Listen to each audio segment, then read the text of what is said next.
इयत्ता 5वी विषय परिसर अभ्यास भाग 1 पाठ 16वा पाणी स्वाध्याय प्रश्न क्रमांक 1 काय करावे बरे जमिनीच्या उतारामुळे बागेतील माती पाण्यासोबत वाहून जात आहे. उत्तर बागेतील माती वाहून जाऊ नये म्हणून जमिनीभोवती बांध घालावेत, झाडे गवत लावावे आणि पाण्याचा योग्य निचरा करावा.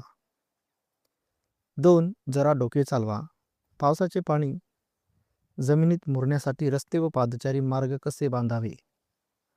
उत्तर रस्ते व पादचारी मार्ग थोडे उंच ठेवून त्यांच्या कडेला पाणी मुरण्यासाठी जागा किंवा खड्डे ठेवावीत, जेणेकरून पावसाचे पाणी जमिनीत मुरेल.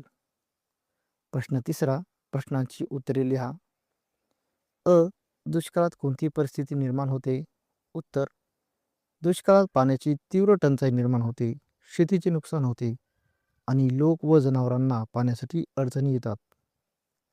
आ पावसाळ्यानंतरही पाणी उपलब्ध होण्यासाठी शासन आणि नागरिक कोणती कामे करतात. उत्तर धरणे, तलाव, बंधारे बांधतात, पावसाचे पाणी साठवतात आणि पाणी बचत करण्याचे प्रयत्न करतात. ई पावसाचे पाणी कशासाठी अडवावे लागते. उत्तर पावसाचे पाणी साठवण्यासाठी, जमिनीत मुरण्यासाठी आणि वर्षभर पाण्याची उपलब्धता राहण्यासाठी पाणी अडवावे लागते. ई जलव्यवस्थापन कशाला म्हणतात.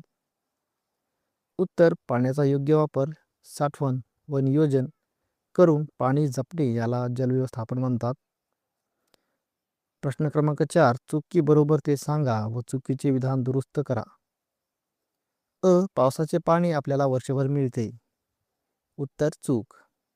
पावसाचे पाणी फक्त पावसाळ्यात मिळते. आ शासनातर्फे दुष्काळग्रस्त भागातील लोकांना आणि प्राण्यांना सुरक्षित जागी तात्पुरते हलवले जाते. उत्तर बरोबर.